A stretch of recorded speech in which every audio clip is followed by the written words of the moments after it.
victims in that video. This is a bigger problem because most people know in that world, and the world that I come from in Hollywood, that it is a hidden layer that everybody knows is there. When the Me Too movement started in 2017, I reached out to several of my female actress friends who were prominent in LA. You would know them by name. Many of them you would know by just their look, because you go, oh, that was her in that movie or that movie. And I said, well, what about the children? What about the children? And the response was, we know. But they were silent on it. And it destroyed me because it destroyed my illusion of what rights, human rights were, children's rights were. This is a child abuse system that we have been living in for a very long time, and it's been allowed to go on. And I will not be silent about this because it affects every single one of us.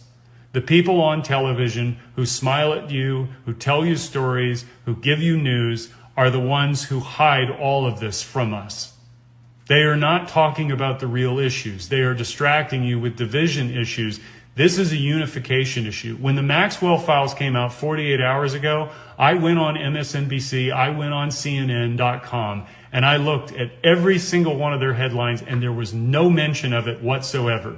They were talking about John Lewis's funeral. They were talking about Obama versus Trump, all of the bullshit that you and I hear every single day.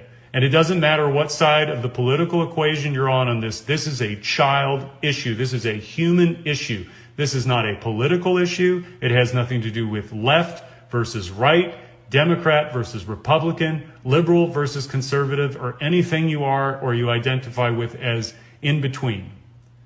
We are faced with a crisis of consciousness among the leadership of our banking institutions, of our media corporations, of the Hollywood entertainment industry, of the music industry. This is not about a bunch of young women who were having